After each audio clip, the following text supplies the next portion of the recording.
Okay, I think we're all set. Good afternoon. I'm Steve Vieira, Assistant City Manager for the City of Corpus Christi, and I'll be presenting on behalf of the City of Corpus Christi today. I would like to start by thanking our City County public health employees for working so hard throughout this pandemic to make vaccines easily accessible to each and every one of you.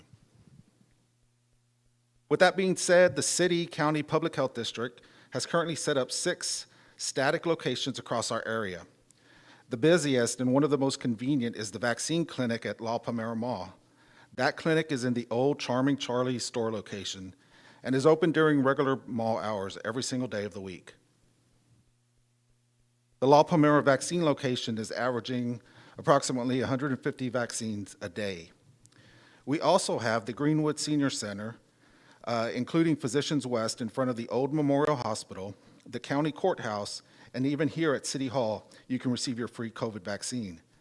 You can also receive your free vaccine at the former outlets of Corpus Christi Bay and Robstown. If you would like to find the hours and further information of these locations, you can go to cctexas.com and click on the tab Upcoming COVID-19 Vaccination Clinics.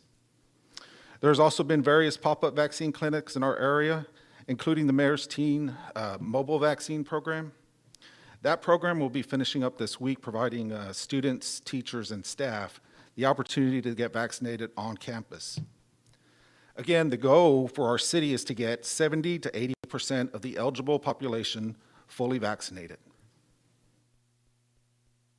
As of this past Sunday, the Public Health District has administered over 161,500 vaccines in Nueces County. The vaccination rate of the eligible population, which is 12 years of age and above, is at 60.2%. And for the 65 and older population, 76.5% are fully vaccinated. We all know that hospitalizations are decreasing and the positivity rate of COVID-19 has gone down.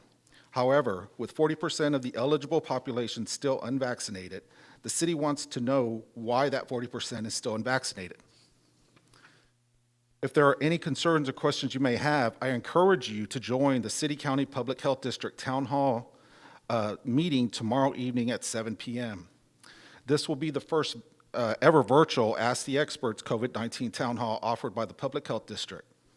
With a panel of health experts throughout the county, we wanted to give the public the opportunity to address any questions regarding COVID-19 and vaccines. You must register. Registration closes at 6 p.m. tomorrow evening. You can find more information on this meeting at cctexas.com. Again, in the yellow box, you'll see a registration tab. We hope to see each and every one of you there, and we hope you stay vigilant and healthy while we're still trying to work through this pandemic. And I thank you for your time. We'll have a brief Spanish translation from Gabby, and then Nueces County Judge Barbara Canales will be up next. Quiero primero agradecer a nuestros empleados del Departamento de Salud Pública de la ciudad y el Condado de Nueces por trabajar arduamente durante esta pandemia para que las vacunas sean accesibles para usted. Actualmente existen 6 ubicaciones fijas en toda nuestra área en donde usted puede obtener una vacuna completamente gratis. La más concurrida es en el Centro Comercial La Palmera, seguida por el Centro para Adultos Mayores de Greenwood. También está disponible la clínica Physicians West frente al antiguo Hospital Memorial. También en la Casa de Corte del Condado de Nueces, aquí en el primer piso del Ayuntamiento frente a los cajeros y en los outlets de la ciudad de Robstown. Para los detalles y horarios de cada clínica, acuda a la página www.cctexas.com y dé clic en la pestaña Próximas Clínicas de Vacunación. La oficina de la alcaldesa también puso en marcha un programa en las escuelas locales para asistir a los estudiantes. Ese programa terminará esta semana. Nuestro objetivo de nuestra ciudad es lograr que el 70 al 80% de la población elegible esté completamente vacunada. Hasta el domingo pasado, el Distrito de Salud Pública ha administrado más de 161,500 vacunas en el Condado de Nueces. La tasa de vacunación de la población elegible que tiene 12 años o más es del 60.2%. Para la población de 65 años o más, el 76.5% están completamente vacunados. Y para continuar manteniéndolo informado, el día de mañana se va a llevar a cabo una reunión virtual llamada Pregúntele a los expertos.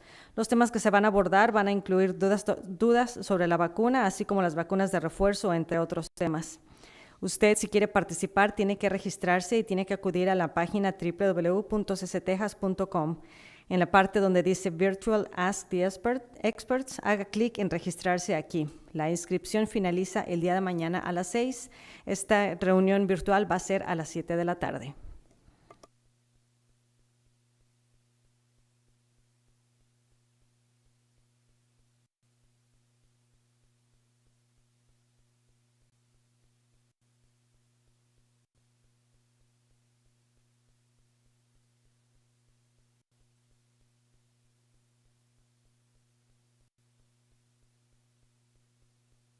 Good afternoon, everybody.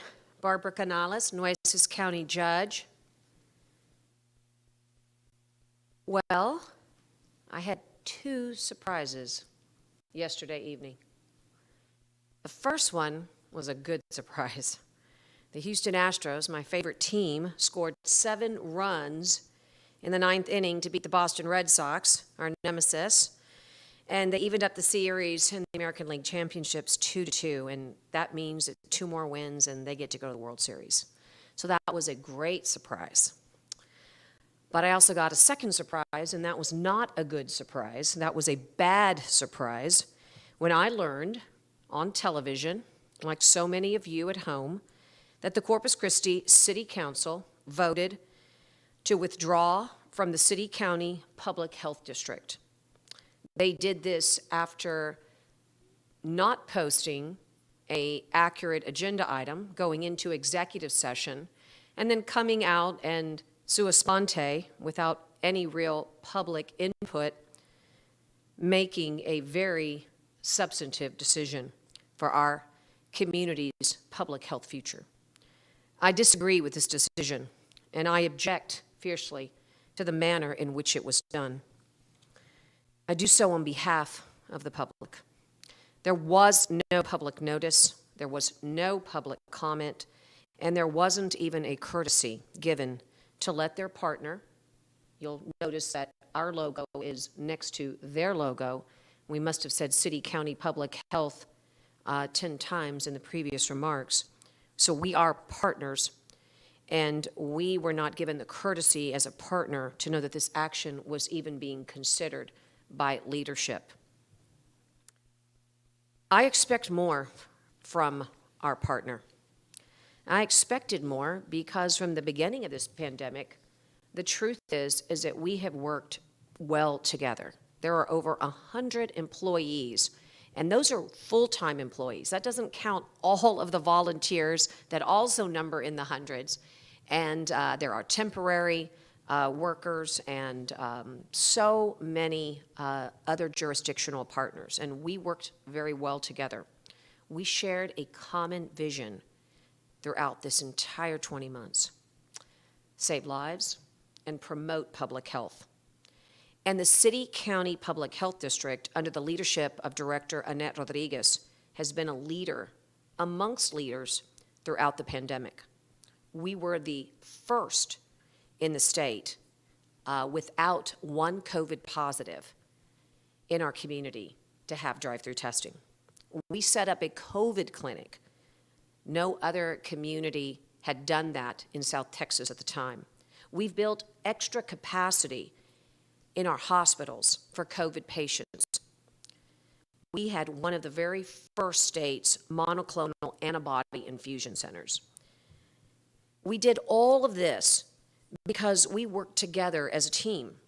We consolidated our efforts and we made our voices heard at the statewide level. We often got what we asked for each and every time because we knew that they knew when we asked for what was needed, we were not duplicating efforts. When vaccines first became available, after months and months of preparation and planning, they were in very limited supply. And they were carefully distributed, based partly on population and partly based on the delivery rate. Those who got shots in arms got more than their fair share. Those who could not deliver vaccines and kept it in the freezer basically lost and got less. And as a team, a city-county health team, we delivered vaccines at a tremendous rate, which got us more vaccine. And the city manager said something on the news, and I would like to point out, because I've been asked many times today, and I did ask most of our media partners to allow me the opportunity to make extended comments here today. But I have not yet spoken with the city manager or the mayor or any of the city council members. Not one of them has reached out to me at all, except for we did receive a letter, thank you so much, for the 2 paragraphs that said that they were going to withdraw from the city-county health department late yesterday night. And so again, there's 2 items, since he's not here today, nor is our mayor, I would like to address 2 items. The first is that there very much is a stated fact that there are 7 larger cities in Texas, and they all have public health departments. This is true.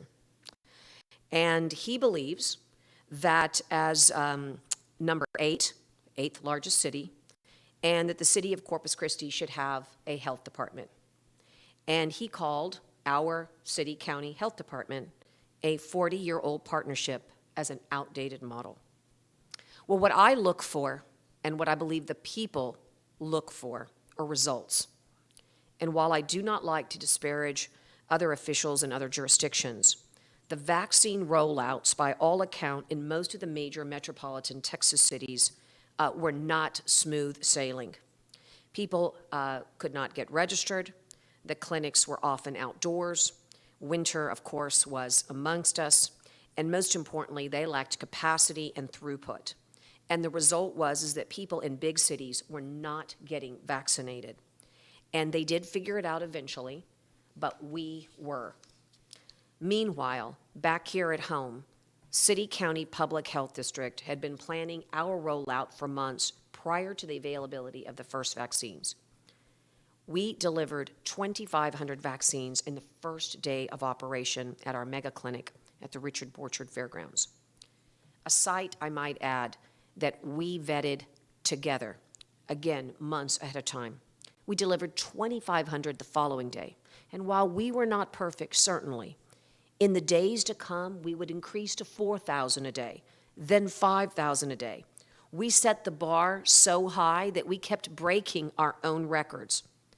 The bar was set not just for ourselves as a county or a city, not just for a region, but for a state. And we received accolades for this, and we did it together as a team. So I think the model worked quite well to protect a community. And by working together, we did better than most of those big city health departments that apparently they want to emulate. I also take great exception to something the city manager said about the vaccine availability in the inner city. When vaccines became available, the City-County Public Health District was designated by the state as a vaccine distribution hub. We chose, as a team, a big team, lots and lots of collaborative meetings with all kinds of input, from city emergency managers to city fire officials, paramedics, police officers, constables, sheriff's officers, so many more. We chose together as a team to put the mega clinic at the Richard Borchard Fairgrounds because we were going to serve and had the privilege of serving as a regional hub. Our goal at that moment was to prove to the state we could deliver vaccines in volume. And again, because if we proved to the state of Texas that we could deliver vaccines in volume, we would get more of them. We did, together as a team. And at the fairgrounds, we had a massive indoor space, air-conditioned, to process multiple lanes of cars in open air as we rolled up those garage doors with multiple stations per lane. We built an online and mobile registration system to process people as quickly as possible, and we kept getting better and better and better at it. And this was so important to be designated as a hub because at the beginning of our vaccination effort, we were not allowed to break up our vaccine allocation to multiple locations. And because big hubs got the most shots in arms in the least amount of time, that's what we were aiming for. And as soon as we could, in fact, within weeks, we started holding other clinics in addition to the mega clinic at the fairgrounds. In fact, we had a second hub, almost back-to-back, designated by the state of Texas at the American Bank Center through the good work of Dr. Mary Dale Peterson and Driscoll Children's Hospital at the American Bank Center. And we held them not only at the American Bank Center and the fairgrounds, but we went to Padre Island, at the time the Waves parking lot. We went to Church Unlimited for teachers, Memorial Hospital on Morgan Street. We held clinics at senior centers. We set up in-home distribution, as you know, from the city side and from the county side. We never, ever forgot the inner city. Not only did we not ignore it, we concentrated heavily in the population centers of our urban metroplex. And at the same time, the city-county public health was designated a hub and Driscoll was designated as a hub. Driscoll Hospital was giving vaccines at their hospital in the heart of Corpus Christi. So the truth is that our city was a hub from day one. From Christi Spahn, who had the very first Pfizer vaccines, to Driscoll, and later at the American Bank Center and all the satellite operations, it was accessibility to all.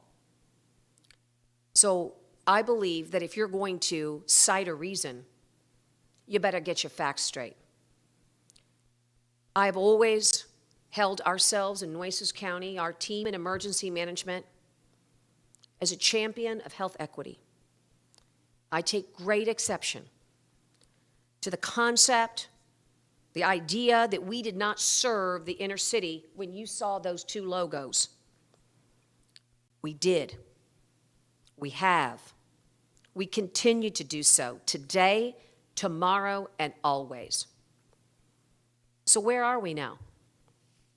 Well, my job, for all that has been said now, is to look forward, is to look up, not down, is to look out for the health of all the residents in Nueces County.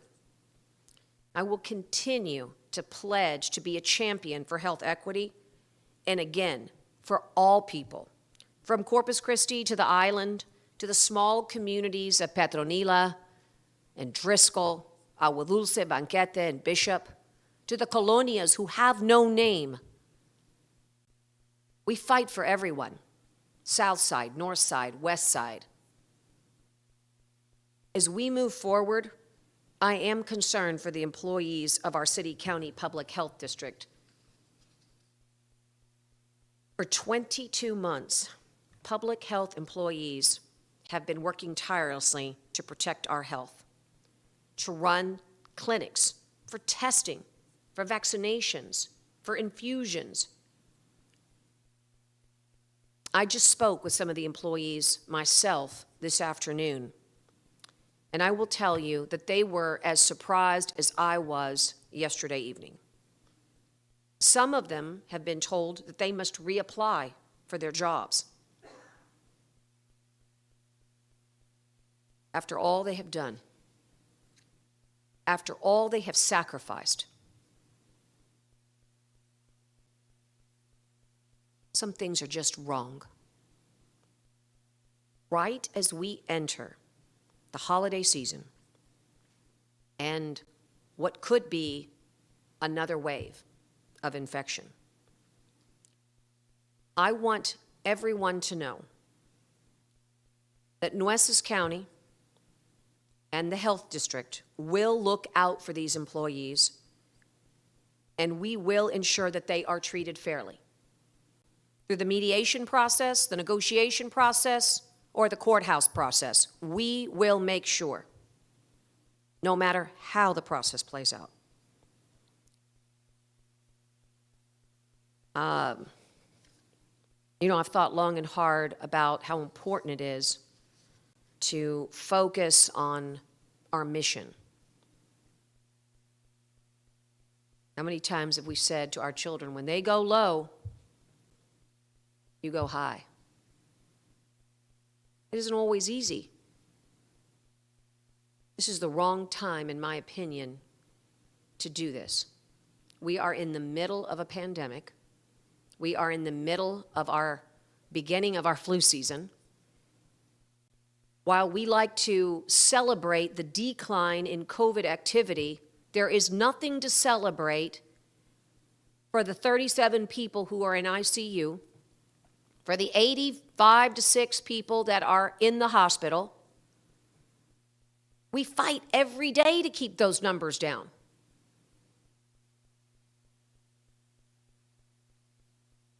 The continuity and stability of operations and services provided by local health jurisdictions throughout the state of Texas are critical to the local and statewide effort to combat this deadly public health crisis and the pandemic. But if there is a will from both jurisdictions to part, I'm committed to doing my part in creating a fair and equitable process to do so. Because above all, politics has no part in public health. We must protect public health at all costs for the residents of Nueces County. And again, from the beginning, from this podium so long ago till right now, I will tell you that the men and women of our public health department have my utmost admiration, from the city side or the county side. Have you ever wondered why only elected officials ever call us city or county? Who cares which side of the table they're on? They are our family.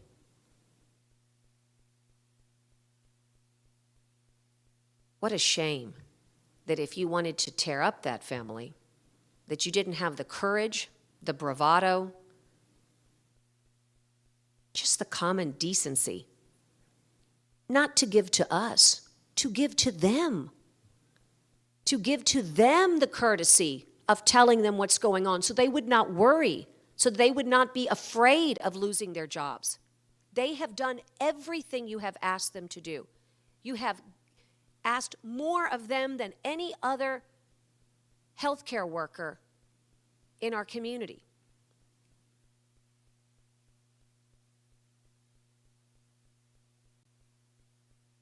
The doctors and nurses of our community rely on public health every day. When we said we were all in this together, when I said we were all in this together, it's because I believed it. We shared a common vision: save lives, promote public health. We will receive new guidance, maybe even while I'm speaking. We've been waiting for new guidance to come out from the CDC regarding booster shots.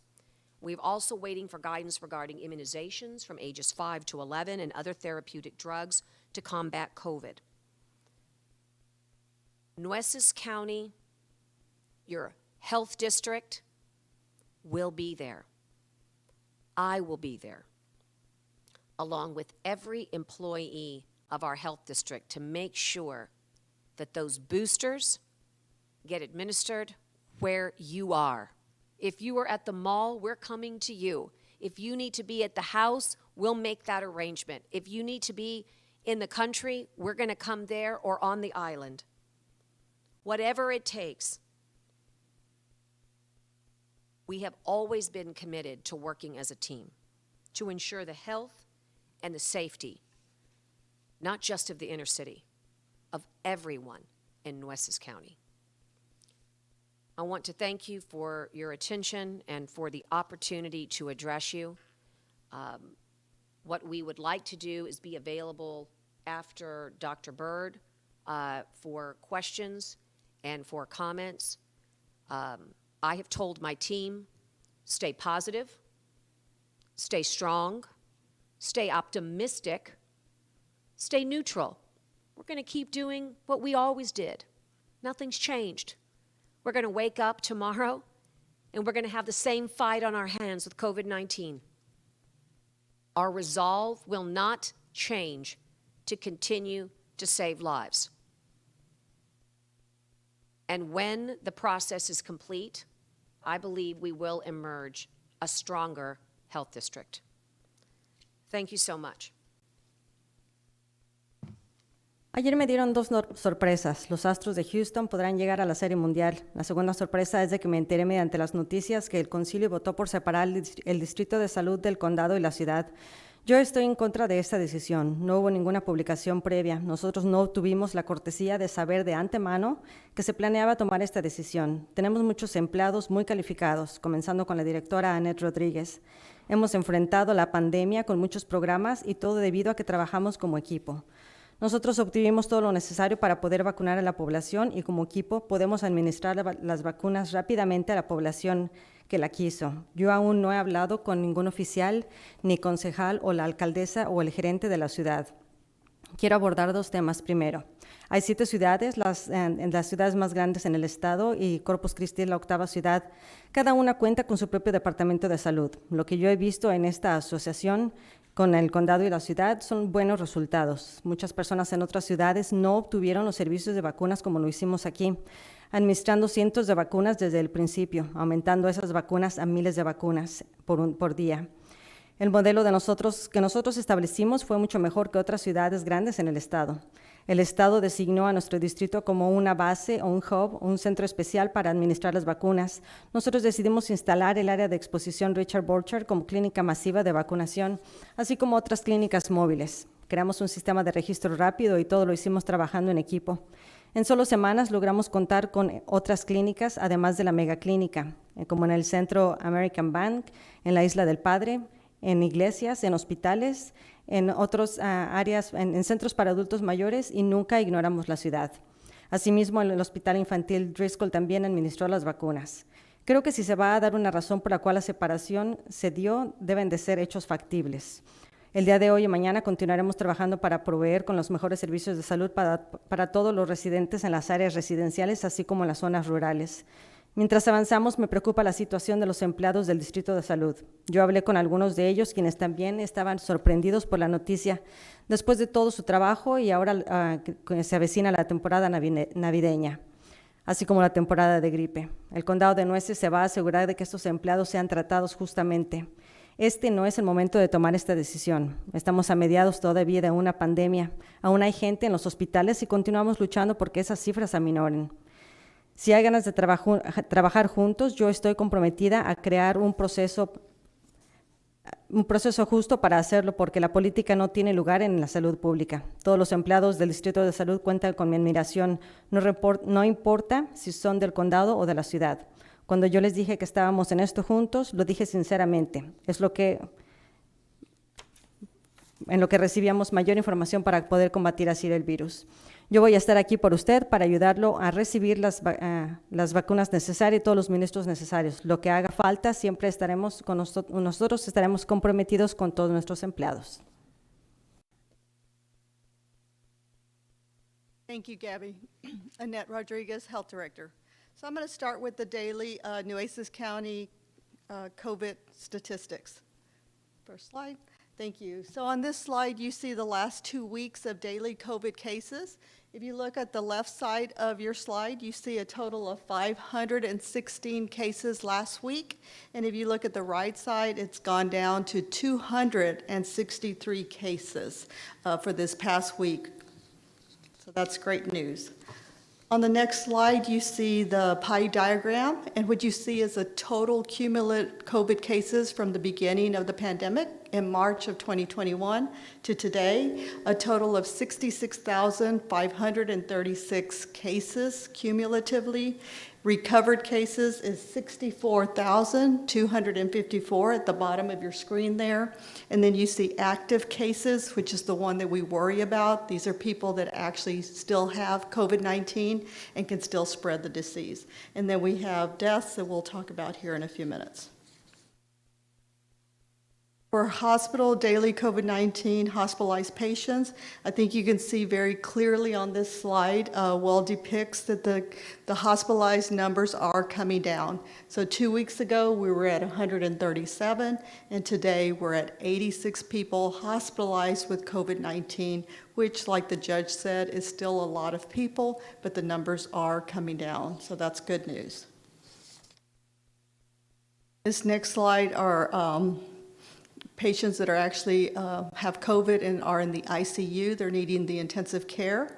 And what you see is on the left side, you see 401 last week that were in the ICU with COVID-19.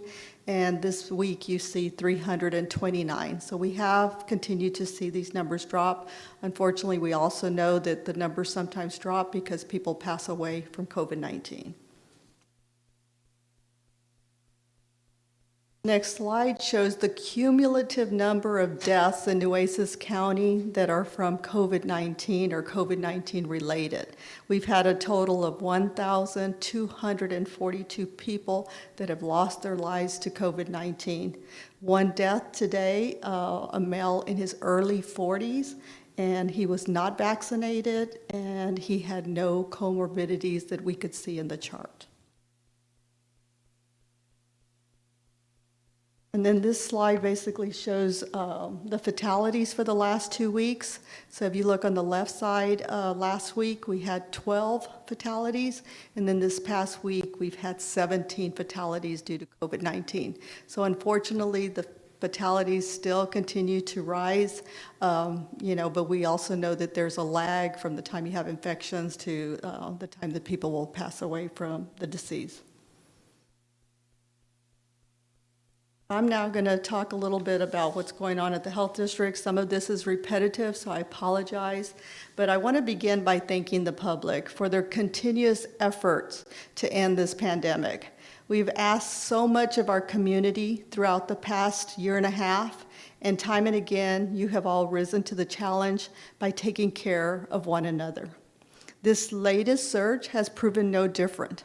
When we work together to wear masks, to get vaccinated, and to stay home when we're sick, we can protect our community, our hospitals, our healthcare workers, and drive COVID case numbers down.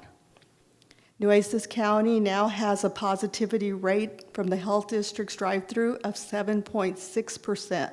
We have not seen a positivity rate that low since the beginning of the 2021 summer. Cases are down 30%.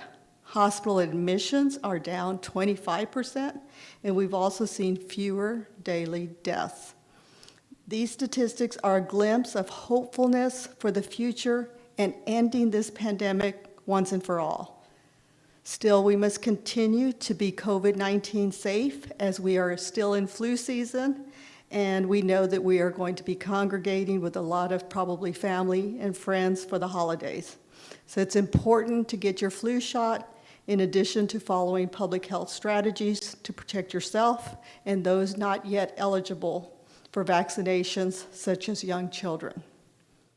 We are waiting the approval from the CDC on boosters for both J&J and Moderna, and I'm getting a lot of calls at the health district. People are ready to get their Moderna boosters. It's 6 months after your last vaccine, so that's wonderful. Today and tomorrow, CDC is meeting, and they will decide if it's going to be approved. Once they approve, we will get the green light, and we will start giving out those boosters at the different various locations, and we currently have 9 vaccination locations. We're also hearing that Johnson & Johnson vaccine will be available for those 18 years and older at least 2 months after they got their first shot. The Moderna vaccine will also be for those 18 years and older, and must be again at least 6 months after they got their second shot. And the Moderna booster will be a half dose. So not like the third dose, which was the regular, like the first and second dose, but for the booster on the Moderna, it'll be a half dose. It still shows to give you a lot of protection with that half dose. Every day now, we seem to get new information and new guidelines to follow, and we understand that this can be confusing for everyone. So we will be holding a virtual Ask the Expert COVID-19 town hall. And I know that the Assistant City Manager, Steve Vieira, spoke on it, but I want to reiterate, because this is a really important virtual town hall, and this is tomorrow, October the 21st at 7 p.m. The topics to be addressed will include vaccine hesitancy, boosters versus additional doses, what's the difference, CDC guidelines for vaccinations, safety of the vaccine, and other vaccine-related questions that the community has for us. The public will be able to view the live stream on the City of the Corpus Christi Facebook page and the YouTube channel. To submit a question, you will need to follow the registration link. This will put the individual on a list to receive a notification of the incoming call for the virtual town hall. So you can't just call into it. You have to register, and then they're actually going to call you, and then you can actually be in the virtual town hall. An advance notification will be sent out tomorrow, October 20th, 2021, or is that today? To notify those who register to expect a call from that same phone number.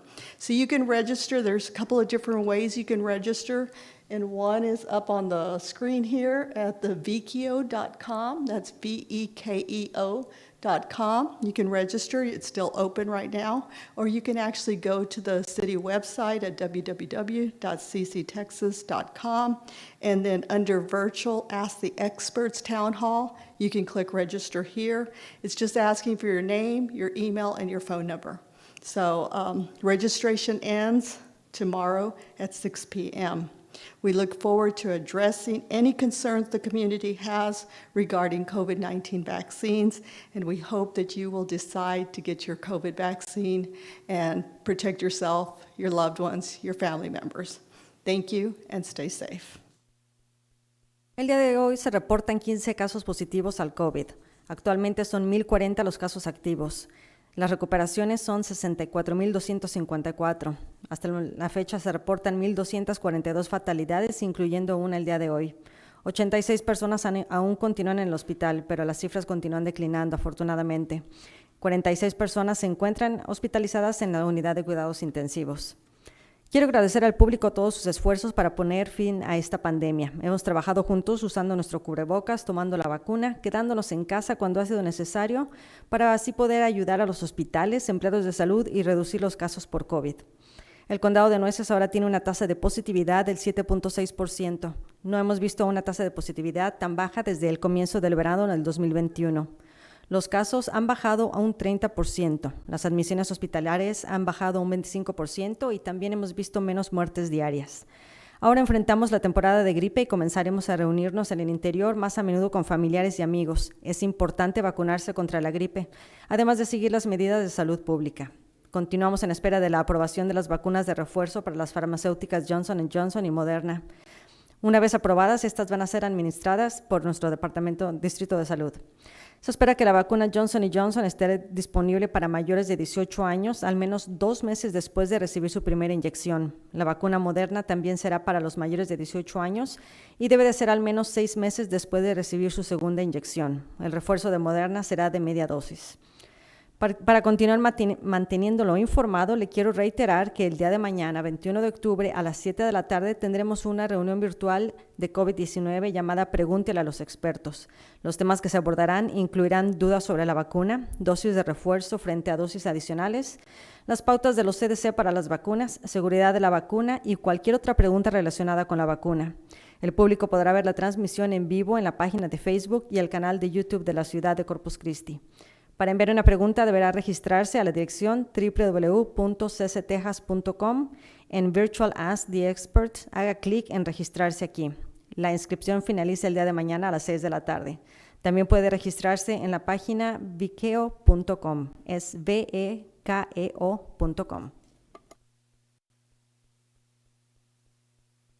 Good evening, everybody. My name is Dr. Chris Bird. I'm here to speak to you on behalf of the Texas Coastal Bend COVID-19 pandemic modeling team.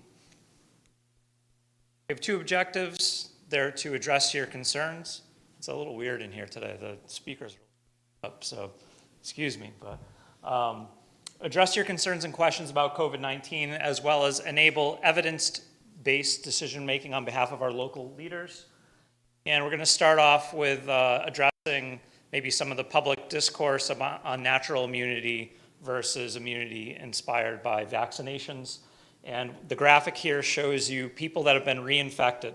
So people have been infected twice. On the green bar on the left, the very small one, those are people that were infected once and then vaccinated. The red bar are the people that were infected once and then infected again without getting vaccinated. And what you can see here is ultimately you're about 8 to 20 times more likely to get reinfected if you have not been vaccinated after being originally infected versus if you had been. So this is an example how the immunity conferred by the vaccine is generally a lot more consistent and strong than immunity conferred by actually recovering from COVID. Okay, next we're going to look at the case counts broken down by age class for the not vaccinated on the left and the vaccinated on the right. What you can see here, and I want to point you to the vertical scale here. It goes from 1 to 10 to 100, so it's not on a linear scale. It jumps up a lot. This whole spike, this whole delta wave that we've gone through, if you look on the left side, you see a big wave, and here on the right side, there's no wave. It's just flat, and what that means is the whole delta wave was composed of people that were not vaccinated. And the people that were vaccinated are getting infected at the same rate regardless of what was happening over the summer. So people that were vaccinated are getting infected at the same rate now as they were in the middle of the Delta wave or before the Delta wave started. So this has been a phenomenon mostly attributable to being unvaccinated. Okay, next we're showing the cases overall as calibrated to the model, so you understand when we make our projections, how good is our model compared to the data. What you can see here is that it fits very closely. The dark data points are the actual data, number of new cases in the coastal bend, and the orange data points are our modeled number of infections, hence the different numbers on the vertical axes on either side. We calibrate them to each other, and then we can project things like hospitalization rates, ICU rates, and things like that. And overall, obviously, cases are declining. Here's our transmission rate. Right now, it's at about 0.65, so that's good. What that means is we're slowing down, and it means that for every 100 people that contract COVID, they'll transmit it to an additional 65 people. And if that continues to happen, COVID is going to burn out. But my experience tells me here that we're not going to maintain the vigilance required to kind of get us down to extremely low COVID numbers. And as COVID goes down, people start taking off their masks, people start going to public areas a little bit more, and that's where the problems start. In terms of the ICU, obviously the number of people in the ICU is coming down, but if you compare it to the winter peak, we're kind of right in that same area that we were during the winter peak in terms of number of people in the ICU. This is for the whole coastal bend, not just Corpus Christi, not just Nueces County, all 12 counties in the coastal bend. So right now there's still a fairly high number of people with COVID in the ICUs, as well as in the hospitals, over 100 right now. People with COVID in the hospitals overall, but again, we're coming down. And if anything, the model is predicting that we should have fewer people in the hospital than we do. And sometimes what happens here is hospitals, as they get more capacity, they're more willing to take people into the hospital if they have COVID symptoms or other symptoms as we come off a wave. Let's see, this number that we've been tracking for so long, because at one time it triggered businesses to go to 50% capacity and things like that. We're still above 15%. So we're at 18% of all the hospital capacity in the Coastal Bend is dedicated to COVID patients. That's what that number means. These are staffed beds that are filled with COVID patients, 18%. So we're declining. But there's a continued high effect on the hospitals. While it may seem like for most of us in our normal everyday lives that this latest Delta wave is over, I assure you that in the hospitals that's not the case. And for our medical community, that's not the case. If you look at hospital vacancy, it is increasing, and that's good. We're up to 13%. But if you look through most of the pandemic, right up until the Delta wave started in July, we were at 35%. Of the hospital having staffed beds that were ready to accept people that needed hospitalization. So it's improving, but it's not up to where it has been in the past. I want to leave or kind of end this with a discussion of the fatalities. Now, this is kind of the most complicated data to explain to you because there's such a huge lag in the reporting of it. Now, it gets reported by the county immediately, but the state takes a while to count the death certificates. So this is from 2 weeks ago, the exact slide that I showed with a model plotted through there and the data points. And I told you these data points are going to get higher and they're going to slide over to the right as more and more fatalities are getting counted, as more death certificates are getting counted. And you can see, sure enough, that's what's happened here. And now for sure, we've had our deadliest week and deadliest day from the pandemic in the Coastal Bend here during this Delta wave at the end of August and the beginning of September. Well over 100 fatalities occurred in a week's period time for a number of days, as you can tell by those data points there. And again, these are still being counted, so I expect this to slide over, and you can see that I eventually expect it's going to match that projection line, the black data points against the projection. But overall, the projection is good right now, and hopefully we continue to go down. So everything's going down. Hospitalizations, cases, fatalities, they're all declining, even in the unvaccinated. Actually, only in the unvaccinated for the most part, because that's what the Delta wave is composed of. The fatalities are still being counted, so we expect that some of these numbers are still going to go higher, but basically, I don't think the peak is going to get too much more than what we saw there. And again, we had the deadliest day and week during the pandemic during this latest Delta wave. Okay, recommendations for what to do now that the Delta wave is coming to a conclusion that one, get vaccinated. If you get vaccinated now, it helps stop that next wave. Two, if you're symptomatic, self-isolate. Don't think, I don't have COVID, take it seriously, and don't be one of the people that ends up spreading COVID and continuing the pandemic. If you come back positive, immediately contact either the public health department or your doctor and try to get the monoclonal antibodies. That will help to keep you out of the hospital. And lastly, hopefully if you come back negative, make sure you keep masking up in public areas. This is a surefire way. As soon as you put on that mask, it prevents a large portion of the spread of COVID. And social distancing is the one thing that I haven't really seen too many issues with. In our community, when I'm standing in line at the stores, everybody seems to like to space out from each other, even if they're not wearing masks. So keep that up. Right, that's our report for this week. At least right now, it's the next update will be scheduled in 2 weeks. And we're going to go to a translation, and then the public health director will come up and field some questions. Thank you.